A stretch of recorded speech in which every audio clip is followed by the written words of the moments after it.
not believe this now. You might think I'm talking way out, but there's vehicles now that are going to put these other cars out of business. These cars you see rolling on the street right now, these are all old school cars. Even the ones with the latest technology, they have cars that can go 100 miles on a little fuel that they've invented now. They have technical robotic cars now that run off of solar energy. Yeah. They've been out for years. These cars are technically swift, faster. The doors let up differently. There's only one big bubble. You open up the bubble, get in. You program where you're going. They already have the GPS navigational systems that you could just plug in your car and you're on your way to wherever you want to go. Now they'll have one that built in with the computer chip that the car will tell. It'll take you where you want to go. It'll stop at the light by itself. It'll get in traffic and just do what it got to do without you. It's just like you get in and just program the car and go. Yeah. So, but are you ready for that? The people aren't ready for that, because if they were, then these cars would already be on the street. Like, you can go to some states and you'll see a few of these cars. And if you want to, you can go online and read about the new robotic cars that are coming out. Robotic cars that are coming out. Read about them, because you see them on these different movies and stuff, like, you know, Back to the Future and whatever else. But this is becoming a reality. You can actually pick up your cell phone now and you can see the person that you're talking to. Yeah. You know, you could talk to that person like that. Technology is extremely advanced, which means that we have to be extremely advanced. We can't live in yesterday. We have to live for tomorrow. So whether it's politics, whether it's science, history, geometry, whatever, let's look at tomorrow. What is our formula for tomorrow? You know, and that includes the judicial system. Yeah. It needs to be revamped and revitalized and rejuvenated. Yeah. Because the way they run things in the jail system now is just ridiculous. You know, I thank God for the ACLU. The ACLU, they investigate any wrongdoing across the United States of America about any kind of things that are going wrong. And I'm so glad for the ACLU, you know, because where would we be without them? You know, and where would we be without a lot of the civil rights organizations who help to fight for justice, who help to fight for people's rights. And that's almost all of our quick news. We've had Steve Cooley. Oh, can we get Memphis, Tennessee? Memphis, Tennessee, and then we're going to go out of our quick news and we're going to go into our special guest who we need to be talking to really quick because he's been waiting for a while. Do we have Memphis, Tennessee there? Okay, in Memphis, Tennessee, in the month of April, that's where Dr. Martin Luther King was assassinated. If you remember the famous picture when he was assassinated, it was Abernathy, Jesse Jackson, and other black leaders who were with Dr. Martin Luther King that morning before he was supposed to go and give his speech. Well, you see them all pointing at a place where the shooter came from, where the shooter was who shot Dr. Martin Luther King, and then they show a picture of Dr. King laying down with a white towel there, and you see him bleeding. You know, of course, that he was taking probably his last breath. Well, the photographer's name was Ernest. He was a very, very famous African-American photographer. Now, suddenly this guy that they say came out of nowhere all these years has come back. He's a male Caucasian, saying that he knew about the conspiracy of the murder of Dr. Martin Luther King. And he's saying that the guy, Ernest, that was the photographer, was an FBI informant that informed the FBI on everything that Dr. King was doing. Because he was able to take all the pictures and be with him all the time because he was a photographer. Yeah. So he knew everything that was going on. Now, this guy, I guess right by now, he's probably like 80 years old or something. Because now he's coming out telling the story. He's been on CNN, he's been on the news, and you can go to Memphis, Tennessee, and you can pull up Dr. Martin Luther King. Do we have a picture of Dr. King? Is it up right now? Do we have more than one picture of Dr. King? Can we pull up another picture of him? And do we have pictures of him and all the guys, that picture where they're all pointing? Yeah. You pull that one up? Okay, so if you guys can see that picture, that is so much history. I mean, I'm almost in tears thinking about it. I mean, it really, really bothers me that the world hates so much that they had to kill a leader, Dr. Martin Luther King, because he brought black people together, white people together, Asian people together, Ethiopian, Indian. He brought all colors together. And he fought, if it wasn't for Dr. Martin Luther King, because, you know, actually he was crucified. He was crucified. God blessed him to come down on earth to bring the people together, and he did what he said he was going to do. He did what God anointed him and appointed him to do. And he called them home at an early age. I mean, at the hands of a wrongdoer, but God had to pull him away because the people weren't ready for him. Yeah. The government was not ready for him. And it's funny that you say this because I kind of see it in history as like an ongoing thing. Like if you notice, like, I mean, going way back to like when Jesus was crucified, he tried to kill people, and you keep going, you go to Kennedy, and he was assassinated. Martin Luther King, he was assassinated. And recently with Michael Jackson, I think they all had something that they needed to share and to let the people know, but, you know, they weren't able to. Wow, so that's really profound. And so I say, she said I hope you heard what Jasmine just said, because that's really some very important, pertinent information. Now we're going to make a phone call here, and we're going to make a phone call because it's time to talk to someone. I'm glad you brought up Michael Jackson. Can we bring up a picture of Michael Jackson?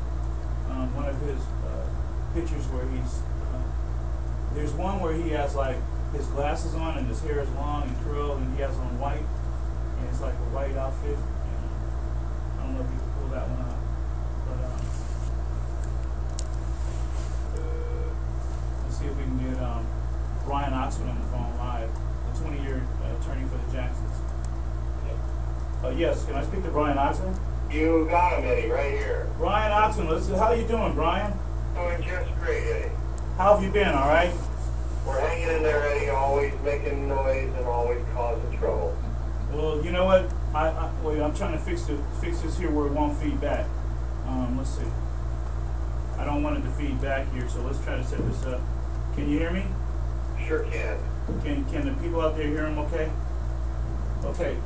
Brian, first of all, welcome to the show. Our intern on the show is Jasmine. Say hi to Brian Oxman. Hi, Brian. Hi there, Jasmine. It's great to talk to you. And Same here. She's in college, and she's going to go to UCLA, and I'm really proud of her. I don't know, congratulations or condolences. The Bruins really got it right on the chin, haven't they? Well, Brian, you know, you've been on our show before. You came on our show live. You did such a wonderful job. You always keep everybody informed of what's going on.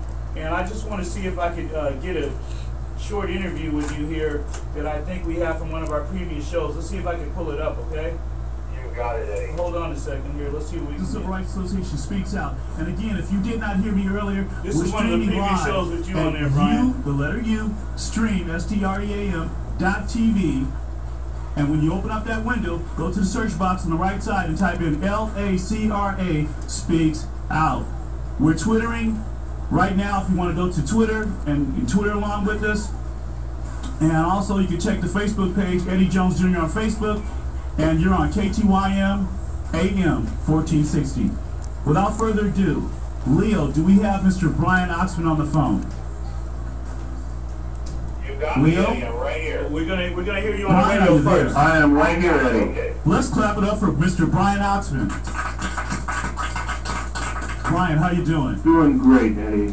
Well, you know, it's been a busy, this whole year has been busy with the different things that are going on with the Jackson family.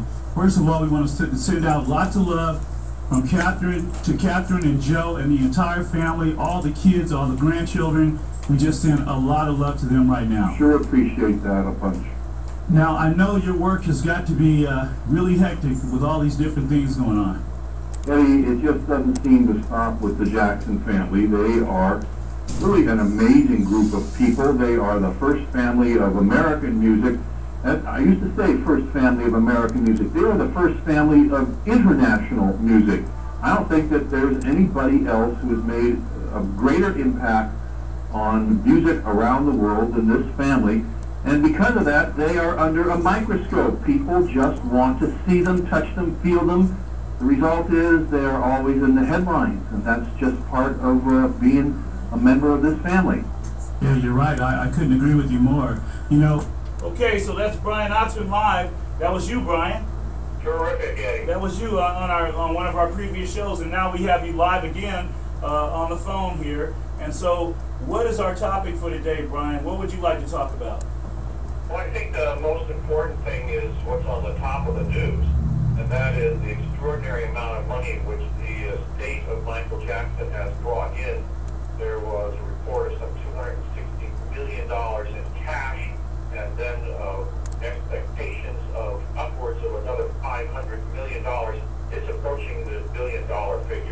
So you're saying that they brought in $260 million in cash to the estate? That's right. And how did they bring in $260 million that in came cash? in from the movie This Is It. From the movie This Is It was It? an extraordinary moneymaker, was something which was an international sensation, and something, Eddie, where I have absolutely refused to see that movie. I have not seen it. I won't see it. I have caught bits and pieces of it. I go into various stores, department stores, and restaurants all over the city. They have been playing that movie over and over again. That's the only time that I've seen it, and every time I see it, I just want to cry. So tell me, Brian, why won't you go see This Is It? I won't see it, Eddie, because this was something that Michael Jackson did not approve of. Was very much opposed to the filming of This Is It. He asked that it not be filmed. He asked that there be no cameras during the rehearsals. And under the contract that he had with the promoters, provided that in the absence of his signature, there could be no filming of his rehearsals. Wow. And there was no signature. So Brian, so are you saying that they went against his word and they did This Is It? That is correct, Eddie. I'm sorry, say that one more time. That is correct.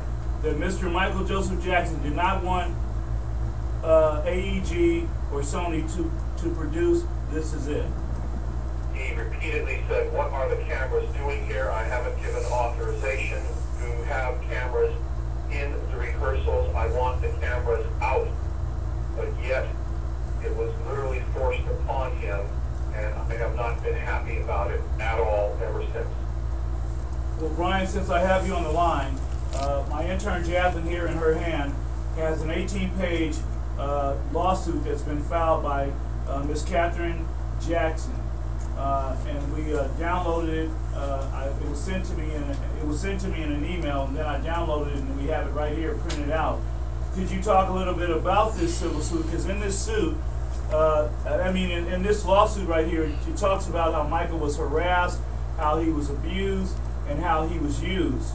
Can you please elaborate on that?